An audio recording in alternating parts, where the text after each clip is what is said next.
Bom dia, queridos irmãos da Seca e todos aqueles que me veem, me ouvem. Mais uma vez estou aqui para trazer um pouquinho do conhecimento sobre o Evangelho. Ainda no capítulo 24, não coloqueis a candeia sob o alqueire. Nós vamos tratar dos itens 17, 18 e 19, cujo título é Carregar a cruz. Quem quiser salvar a vida, perdê-la-á. Que interessante esse título, né? Quem quiser salvar a sua vida, vai perdê-la. Mas nós vamos tratar desse assunto já na sequência.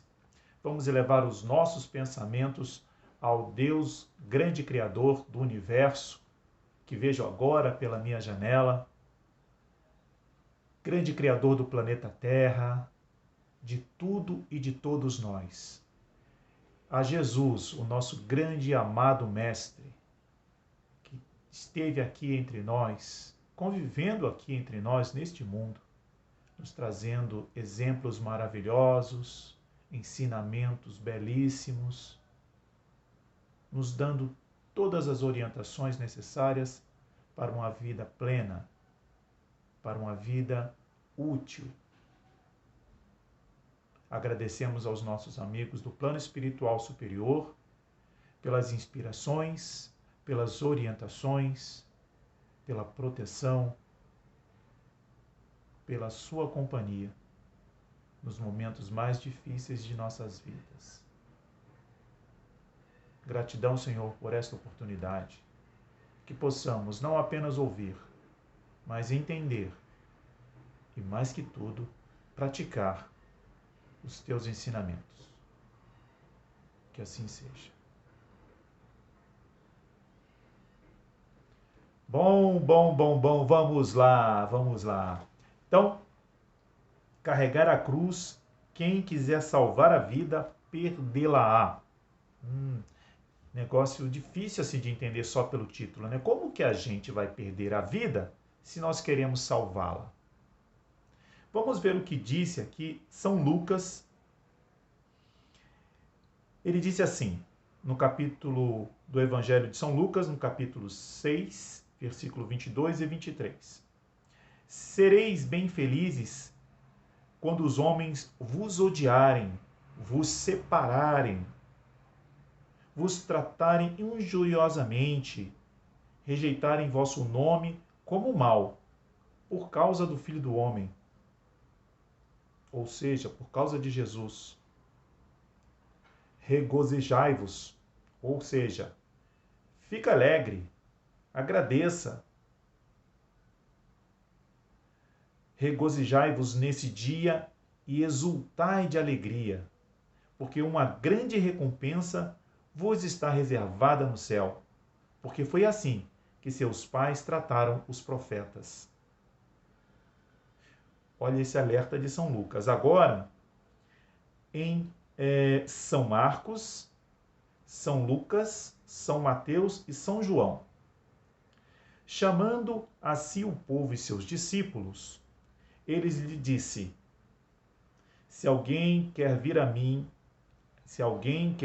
após mim, que renuncie a si mesmo, carregue sua cruz e siga-me. Porque aquele que quiser salvar a si mesmo, se perderá. E aquele que se perder por amor a mim e ao Evangelho, se salvará. Com efeito, que serviria um homem ganhar todo o mundo e perder a si mesmo? Olha que belas palavras aqui dos apóstolos. Eles fazem um alerta sobre a nossa compreensão do que é salvar a vida. O que é, de fato, nós nos preocuparmos com a vida presente e a vida futura. Muitos de nós temos uma preocupação excessiva com os nossos bens materiais, às vezes até com o nosso próprio corpo. Não que não seja importante cuidar do corpo e dos bens materiais, mas eu falei a palavra excessiva. Ou seja, tudo que é em excesso, ele faz mal. E como ele faz mal nesse caso?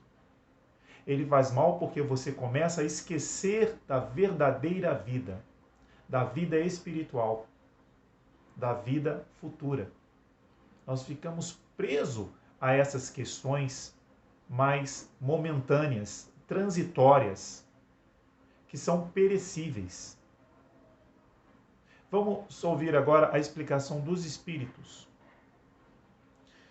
No item 19, eles falam assim: regozijai-vos, fica alegre, disse Jesus, quando os homens vos odiarem e vos perseguirem por causa de mim, porque por isso sereis recompensados no céu. Porque muitas pessoas podem até sofrer, usar uma expressão agora muito incomum, escárnio, preconceito, ser vítima de piada, chacota, por causa da sua crença, por acreditar em Deus, por falar em Deus, por falar em Jesus, dos seus ensinamentos. Então, quando nós somos firmes, nós somos convictos daquilo que nós estamos falando, não é por fanatismo, que é diferente. Porque ninguém aguenta o fanático. É um fã lunático. Ele se excede, chega a incomodar. Então ele também perde o equilíbrio. Não é esse caso. Mas defender, estar seguro, estar convicto daquilo que acredita. Que a vida não é só esta que nós estamos vivendo, ela é transitória. Que a verdadeira vida é uma vida futura. Que a vida espiritual. Que o que é importante são mais as questões morais do que os nossos vícios, aquilo que nos traz um prazer momentâneo. Porque as melhorias morais, elas nos trarão benefícios futuros, duradouros, eternos, para uma vida cada vez mais feliz. Então, é por isso que ele nos diz, sejamos firmes quando nós estivermos falando dos ensinamentos do Cristo, e mais firmes ainda na hora de dar o exemplo, na hora de cumprir aquilo. É fácil? Depende. Depende do quanto nós praticamos. Se nós praticamos pouco, sempre será difícil. Se nós praticamos muito, vai se tornando cada vez mais fácil. Associado às questões lógicas, que a doutrina espírita nos ensina que a nossa fé ela não pode ser uma fé cega, simplesmente por acreditar, mas uma fé baseada em lógica, em ciência, em filosofia. Ou seja, com provações e discussões, argumentações lógicas. Continuando. Estas palavras podem ser traduzidas assim: sede felizes, quando os homens, por sua má vontade a vosso respeito, vos propiciam a ocasião de provar a sinceridade de vossa fé, porque o mal vos fazem reverter, vou repetir, porque o mal que vos fazem reverte em vosso proveito. Lamentai-os, pois pela sua cegueira, e não os maldigais. Então, qual é o sentimento que nós devemos ter com as pessoas que usam da nossa crença como piada? Não é? Que sentimento a gente deve ter com eles? Não deixar desenvolver raiva, não é? Não os maldigais. Não vamos ficar falando mal deles. Nós devemos ter compaixão. Porque é como se nós olhássemos alguém que tivesse sempre em suas mãos uma pá. E cada vez que ele age de forma incorreta, ele tira um pouco de terra debaixo do seu próprio pé. Então ele vai descendo.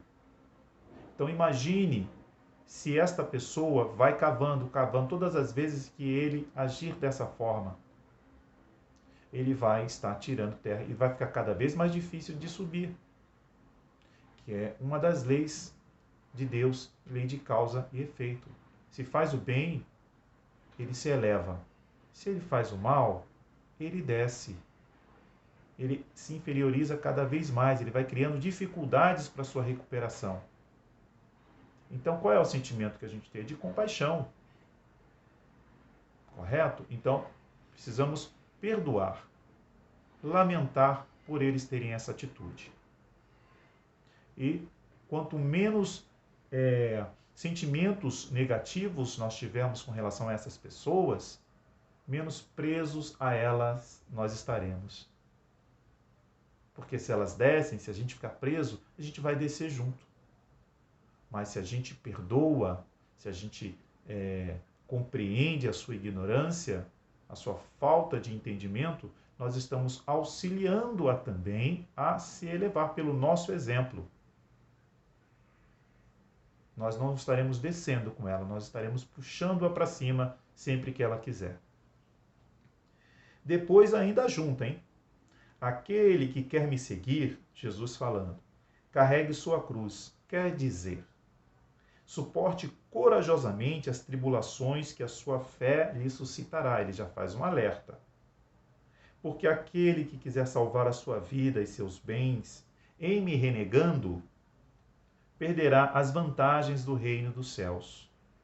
Ao passo que aqueles que tiverem perdido tudo nesse mundo, mesmo a sua vida, para o triunfo da verdade, receberão na sua vida futura o prêmio da sua coragem, da sua perseverança e da sua abnegação. Mas aqueles que sacrificam os bens celestes aos gozos terrestres, Deus disse, já recebestes a vossa recompensa. Olha só. Então, um bom material para a nossa reflexão. Se a gente renegar, como que a gente renega Jesus? A gente pode até falar que aceita Jesus, que compreende, que o ama, né? Que procura seguir seus ensinamentos. Mas, na hora H, né? Quando você é posto à prova, porque essa é a ideia, né, dos contrários, é nos colocar à prova. Mas na hora da prova, a gente não segue aquilo tudo que a gente vinha falando, que a gente disse que acredita, é como Deus disse. Não é? Se você queria os bens da terra, me renegando, você já teve o que precisava. Você já teve a sua recompensa.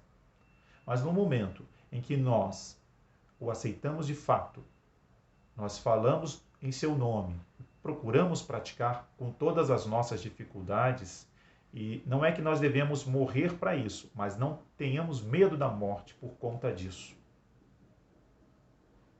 Ele não incentiva o suicídio, a pessoa fazer pouco caso da sua vida, absolutamente.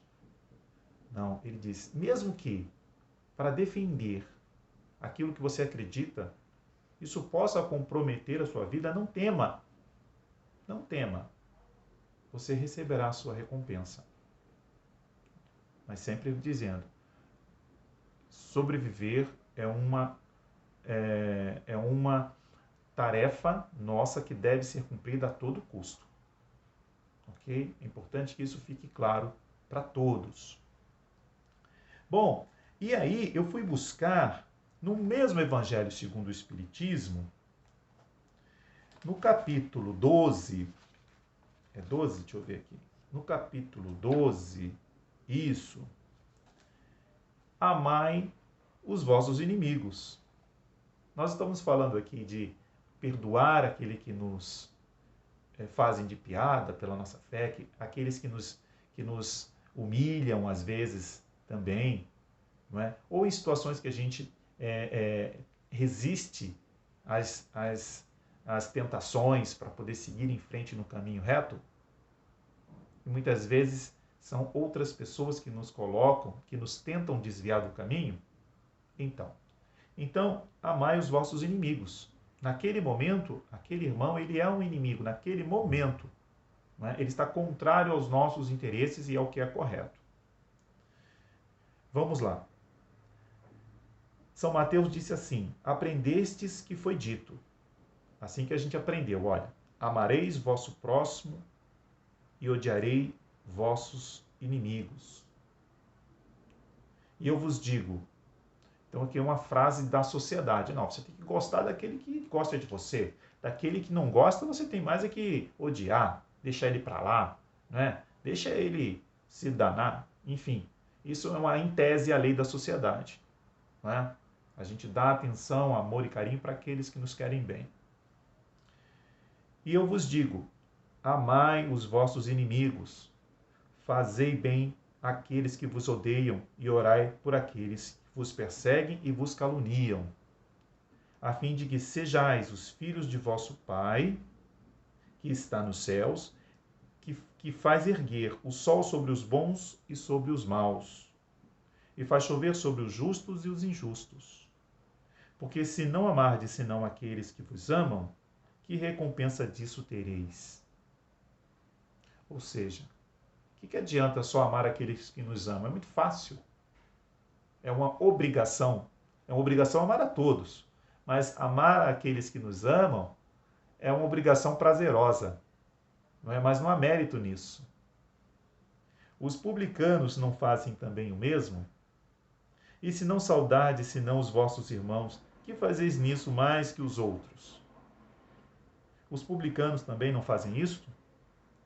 Eu vos digo que se a vossa justiça não for mais abundante que a dos escribas e dos fariseus, não entrareis no reino dos céus.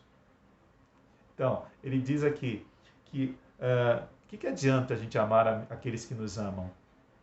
O verdadeiro mérito está em enfrentar as dificuldades, enfrentar aqueles que nos são colocados em nossas vidas como prova.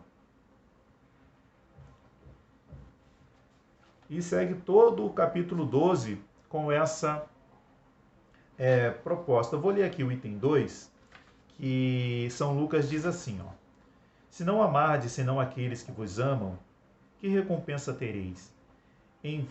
Uma vez que as pessoas de má vida amam também aqueles que as amam. Pois é, as pessoas que têm uma conduta errada, também têm seus amores. Eles fazem esse alerta. Que diferença há, então, se a gente ama também somente aqueles que nos amam? E se não fazeis o bem senão aqueles que vô-lo fazem, que recompensa tereis, uma vez que as pessoas de má vida também fazem a mesma coisa? Que ele repete. E se vós não emprestais senão aqueles de quem esperais receber o mesmo valor, que recompensa tereis, uma vez que as pessoas de má vida se emprestam mutuamente para receber a mesma vantagem? Mas por vós, amai os vossos inimigos, fazei o bem a todos. Olha, chama por vós, então. Se você quer o bem, seu próprio bem, amai os vossos inimigos. Não é precisa amar, beijar, estar o tempo todo agarrado, não. O próprio perdão é uma forma de amar. É você passar por cima daquilo que lhe fizeram, não carregar mágoa. É um gesto de amor. E emprestar sem disso nada esperar. Então vossa recompensa será muito grande, e sereis os filhos do Altíssimo, que é bom para os ingratos e mesmo para os maus. Sede, pois, cheios de misericórdia, como vosso Deus é cheio de misericórdia. Então, São Lucas nos trouxe também essa orientação. Então, tem tudo a ver com o capítulo que nós estamos lendo, não é? Que nós acabamos de ler, o tema de hoje, que faz esse alerta importantíssimo sobre nós sermos firmes nas nossas convicções, mesmo com aqueles que nos humilham, que zombam. Temos que ser firmes, né? Ninguém disse que ia ser fácil, mas ele se tornará mais fácil tanto quanto a gente conseguir enfrentar com tranquilidade, com convicção, porque as palavras de Jesus são um bálsamo para o nosso coração, para a nossa alma.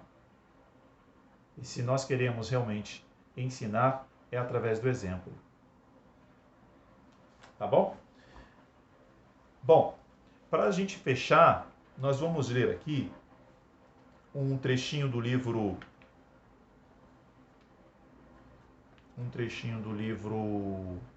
Gotas de Paz. Vamos ver aqui. Eu havia marcado aqui e sumiu, hein? Sumiu. Mas eu vou achar.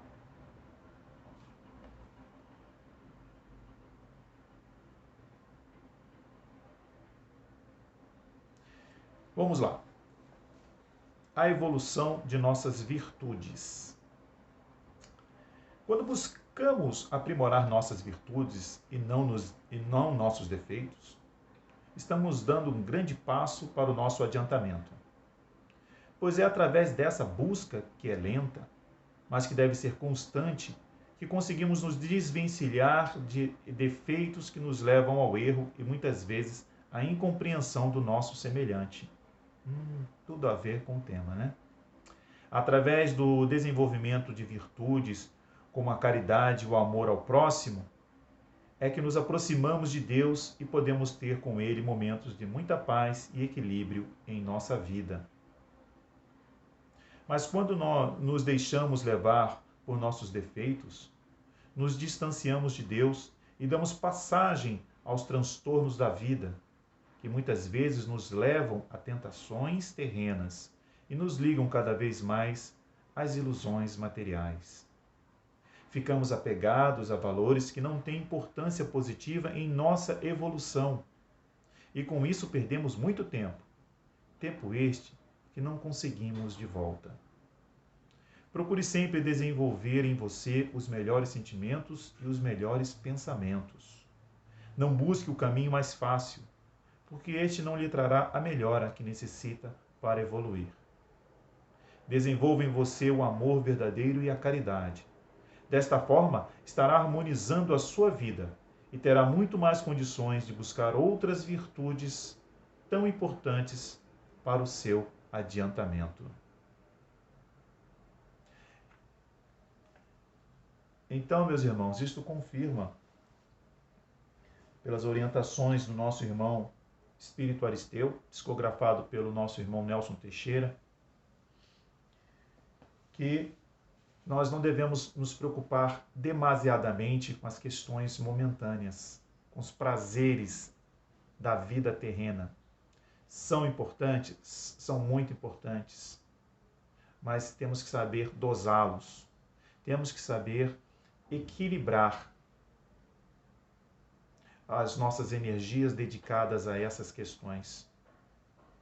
Nós temos que lembrar que a verdadeira vida é a vida futura, é a vida espiritual. É a vida que nos traz paz, que nos trará paz, que nos trará tranquilidade. Devemos encarar esses desafios momentâneos como algo realmente passageiro. Façamos um exercício de sempre lembrar, diante das dificuldades, sejam elas quais forem, de lembrar, nossa, isso aqui é só um momento. A verdadeira vida não é essa. Se toque, procure se perceber. Sentir, eu sinto, eu me toco, eu percebo que eu existo. Mas eu sei também que esta matéria é passageira. Assim como esses problemas que eu estou vivendo. Não vou me dedicar demasiadamente àquilo que vai ficar aqui. Devemos sim sempre cumprir os nossos compromissos. Não sermos relapsos, não é isso. Ociosos, não é isso. Trabalhar sempre, nos dedicar para o aprendizado, para a nossa evolução, para a evolução daqueles que estão mais próximos, da sociedade, do planeta como um todo, dar a nossa contribuição que for possível. Mas nós não devemos esquecer que nós não devemos valorizar mais a vida presente do que a vida futura. E os evangelhos de Jesus, o evangelho de Jesus, através dos evangelhos dos seus apóstolos, dos seus discípulos, nos dão todas as orientações necessárias. E os nossos irmãos espirituais superiores estão aí para nos orientar também, através da codificação de Kardec, através de tantos outros materiais trazidos por Chico, por Divaldo e tantos outros nomes ilustres que estiveram e estão ainda entre nós. Então, meus irmãos, eu quero agradecer mais uma vez a oportunidade que a casa me oferece, a agradecer o seu tempo, tá bom? A estar me ouvindo, essas modestas avaliações, reflexões. Eu espero que alguma coisa eu tenha conseguido trazer de bom, de positivo a todos. Que Deus nos abençoe. Vamos fazer a prece de encerramento para agradecer por mais este momento e essa oportunidade. Elevemos mais uma vez nossos pensamentos a Deus, nosso grande Criador, Criador do céu, do universo, de tudo e de todos nós, que nos deu a vida e todos os recursos para a sua manutenção, para passarmos por provas, por expiações, para o nosso próprio melhoramento. A Jesus, o nosso grande mestre, que saiu das esferas mais altas para nos dar o prazer e a prova de amor de estar aqui entre nós, nos trazendo seus exemplos, seus ensinamentos, suas orientações, que vêm sendo transmitidas há muitos séculos, durante todo esse tempo, para nos orientar, para nos ensinar, para nos prepararmos com um benefício nosso mesmo. Pedimos aos amigos espirituais que tenhamos paciência conosco, porque ainda vivemos sob a influência de muitas energias pesadas, muitos vícios, ainda somos muito falhos. Tenham paciência conosco e que nos ajudem a vencer esse desafio. Pai amado, peço para encerrar o nosso encontro a tua proteção para todas as vítimas desse vírus que abate o planeta neste momento. Que toda a sociedade possa estar protegida e amparada.